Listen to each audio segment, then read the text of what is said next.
On a cold winter morning in New York City, Barron Trump walked into a nondescript cafe to escape the hustle and bustle of the city. He was wearing a black hoodie and blue jeans underneath. He always avoided being in the public eye.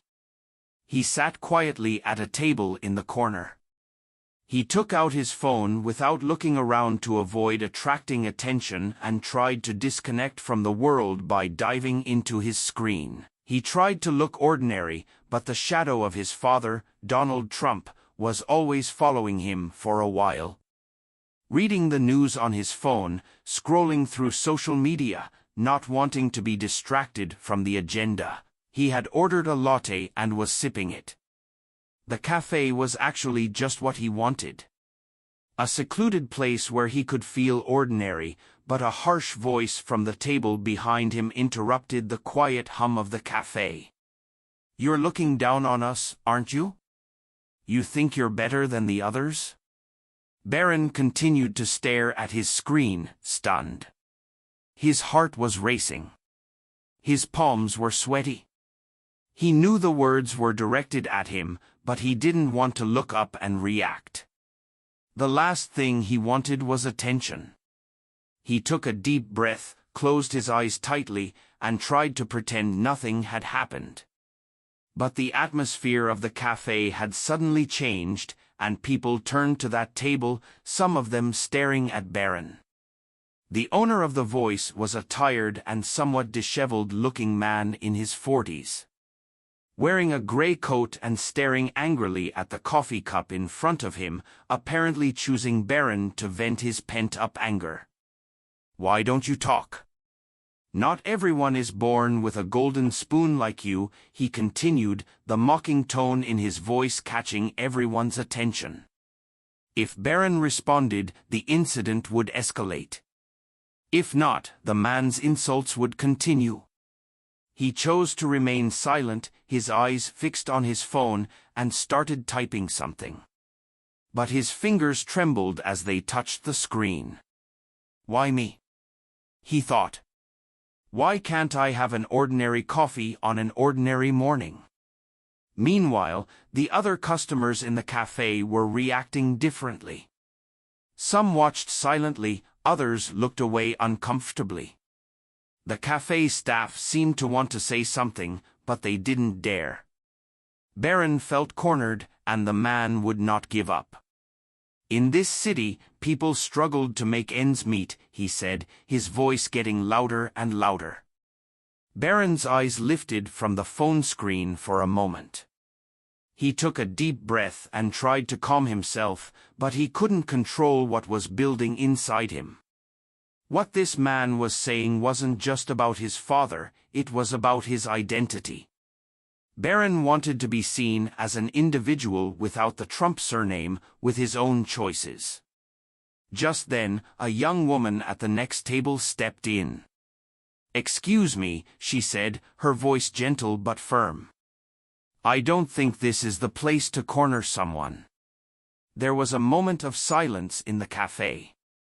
Her words had lightened the mood a little, but Barron was still silent. On the outside, he only looked quiet and calm while storms were raging inside him. So what was he going to do now? Was he going to break his silence and speak out, or was he going to try to leave the cafe without attracting attention? Barron looked up as he listened calmly to what the man was saying. He stared into the eyes of the man who was breathing fire in his direction. There was silence in the cafe at that moment. People were holding their breath, waiting for the next move. Barron did something unexpected by breaking the silence. He pointed to the empty chair in front of him and said in a soft but determined voice, "Please sit down and tell me what is wrong with you." The man hesitated for a moment, stunned by Barron's calmness. He was used to seeing fear or defense in the face of his anger, but this young boy showed no signs of anger or fear. But that wasn't enough for the man to put Garden down. "Tell me why someone like you would want to sit with me," he said, his voice taking on a sarcastic tone, determinedly stern. You are nothing more than a spoiled child who uses his father's wealth, who uses his father's status, who will never know what it means to live in the real world. Barron never reacted even to these words. He continued to remain calm. He pulled his chair back a little further and leaned back. A customer sitting at one of the back tables stood up and moved towards Barista. He whispered something to Barista. Barista looked uncertain whether to intervene or not. The atmosphere was getting more and more tense. Everyone's attention was focused on these two people, but Barron was not paying attention to what was happening.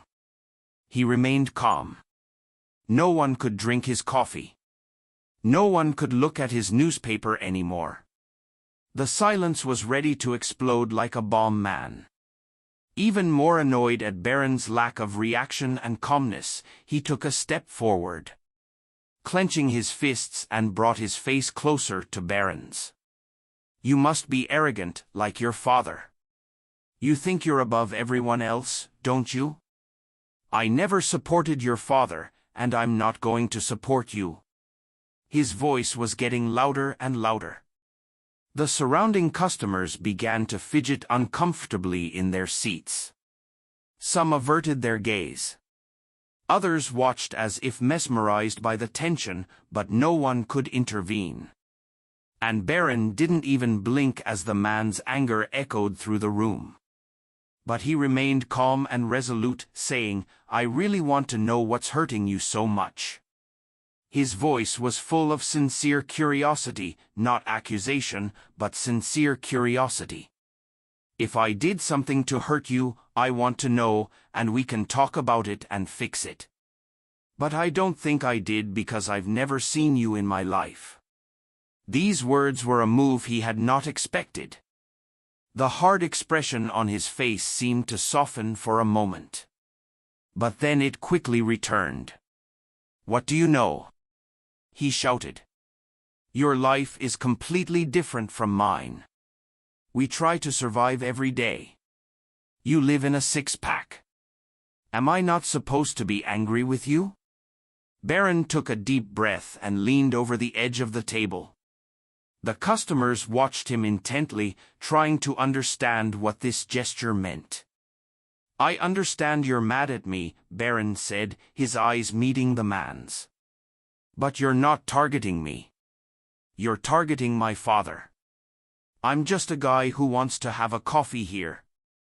The man was silent for a moment, his chin trembling, but this time not from anger, but from not finding the words. The sincerity in Barron's voice seemed to touch a wound beneath his anger, but his pride wouldn't let him admit it. The other people in the cafe also felt the tension drop a little. The whispering began. One more person began to look intently at the barista. You don't understand this, he muttered, his voice going from sarcastic to much more fragile.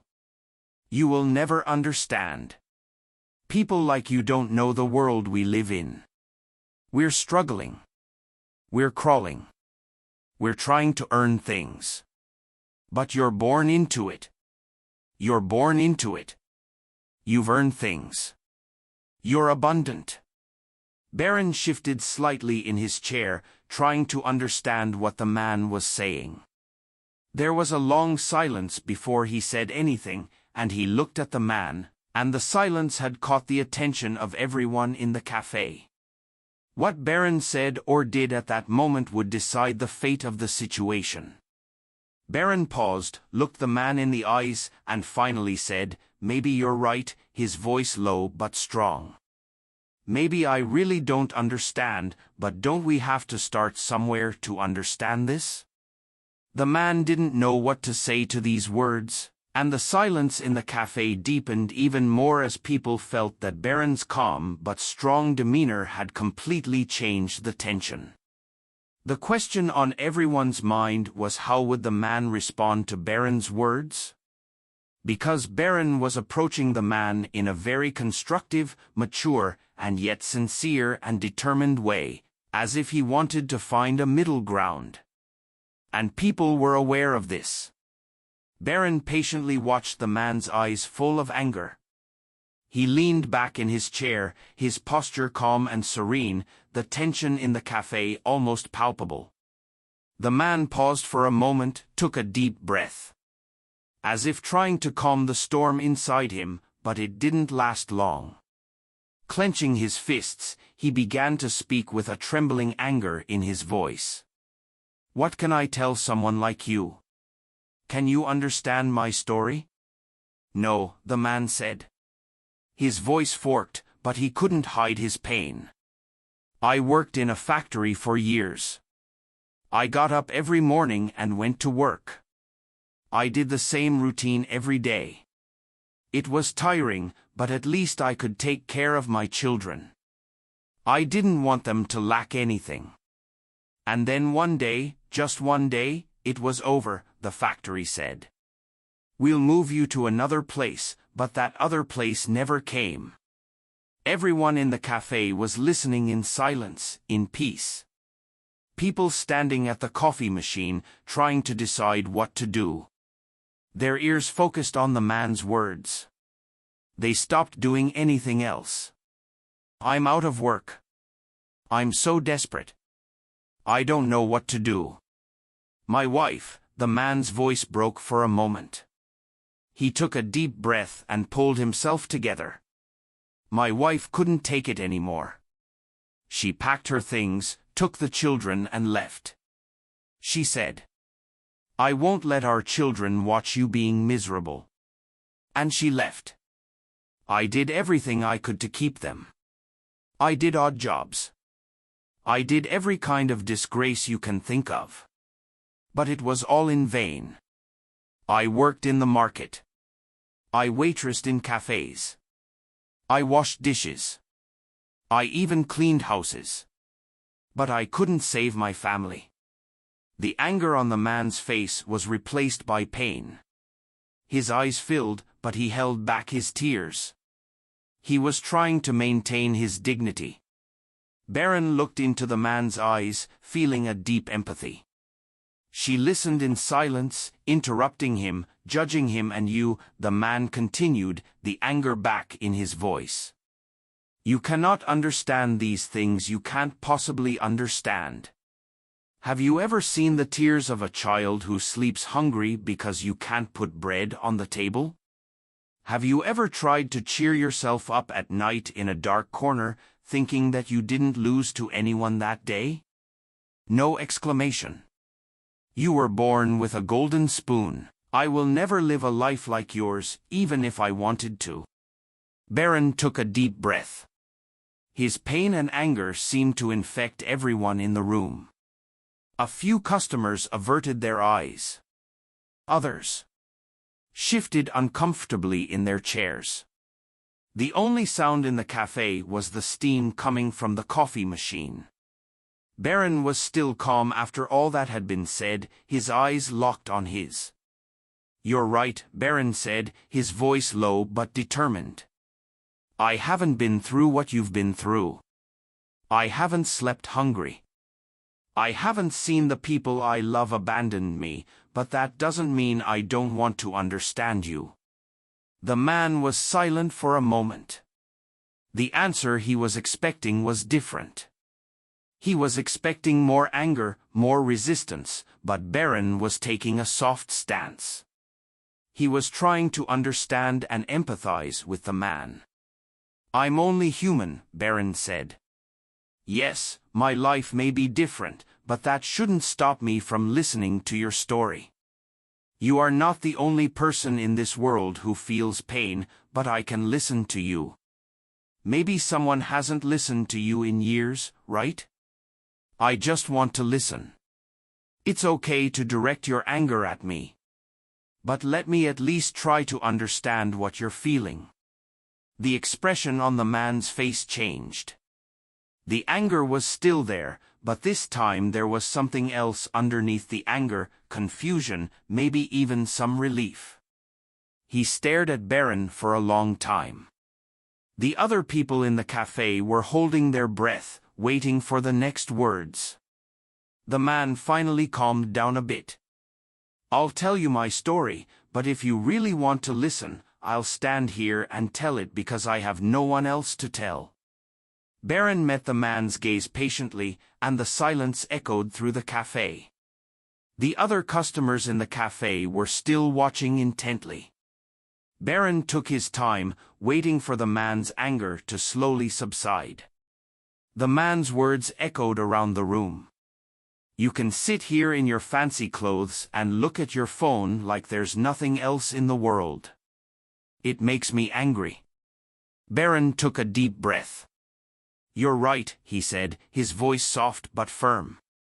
"Sitting here. To an outsider looking in, I might look indifferent. The fancy clothes, the phone.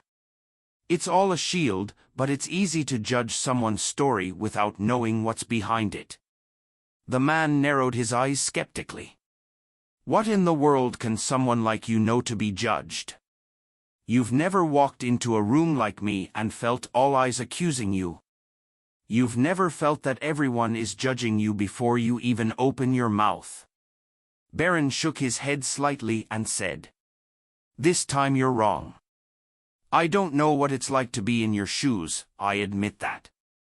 But I know what it's like to feel judged. I've felt people making judgments about me before I've even said a word. I've felt a version of the heaviness you're feeling." Adam was surprised that Barron had spoken so openly. His anger seemed to have eased a little, but the stern look on his face still hadn't completely disappeared. "So tell me," he said sarcastically, "what could a man like you have experienced?" Barron paused for a moment, a pause that came from remembering the burden of the past. He took a deep breath and began to speak. "You might think my job is easy because of my name," he said. There was no anger or defense in his voice. He was just telling the truth and asking for empathy from the man. "And in one sense, you are right.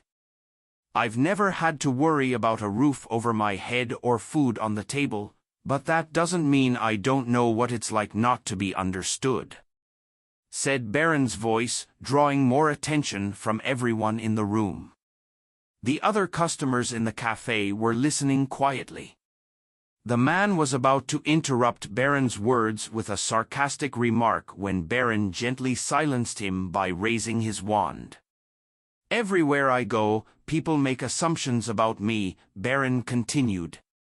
"Because of my last name, they think they know who I am, what I believe, and what I do. They don't see me as a person, they see me as a caricature. An easy way to project your own frustrations onto someone kind. Now I ask you, isn't that exactly what you just did?" There was still no aggression or sarcasm in his voice. He just wanted the man to understand him, and he was trying to get the man to empathize with him. The man frowned, but this time there was curiosity on Barron's face. Not anger, but curiosity once, Barron continued, his voice deepening a little. "I was young and I was in a group of people who didn't know my last name. For the first time in my life, I walked into a room and I was in an environment where everyone didn't know me, where there were no preconceptions about me. It was so free. But then my name came out and everything changed, and I'll never forget the look on his face. It was as if suddenly I was no longer a person in their eyes, but just a surname." Barron paused for a moment. He looked into the man's eyes, his hard gaze slowly softening. "From that day on, whenever I walk into a room, I feel judgmental. No matter how hard I try, people always put me in a certain mold. They identify me only by my name, without really knowing me. Maybe it's not the same as your story, but I know what it's like to feel a similar pain." The man was silent for a moment. Barron's words seemed to soothe some of his anger, but there was still some resistance. "But your life is still easy. You have all this wealth and comfort because of your family name.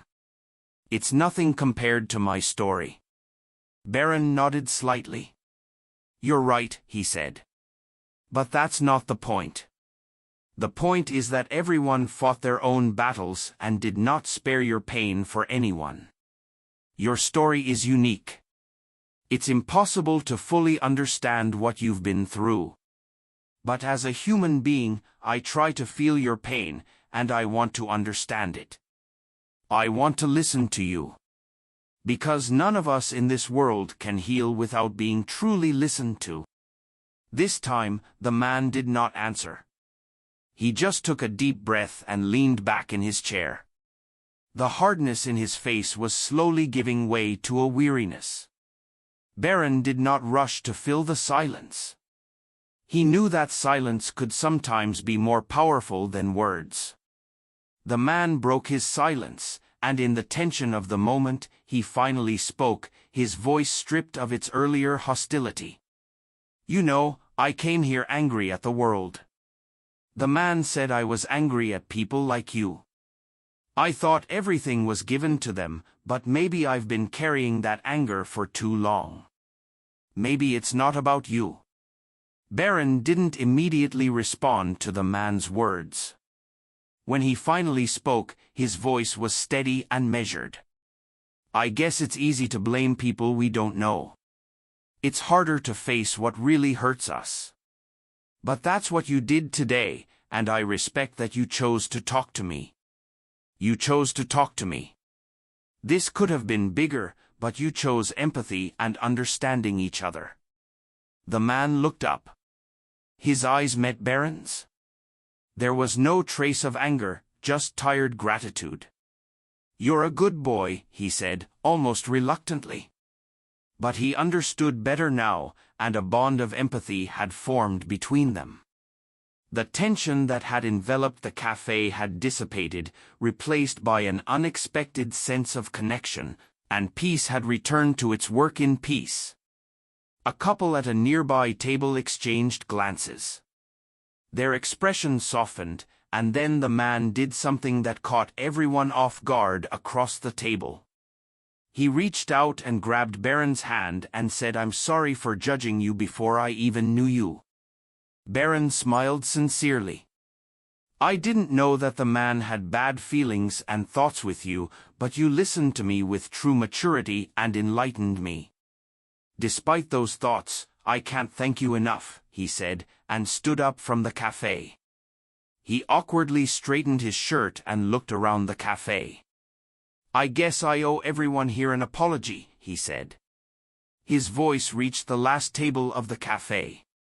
"I came here in anger, but this boy reminded me that sometimes we just have to listen." The cafe erupted in silent applause, not loud or flashy, but sincere. The man nodded. He visibly moved and walked toward the door. Just before he left, he stopped and thanked Barron again. It was simple, but very emotional. And then he left.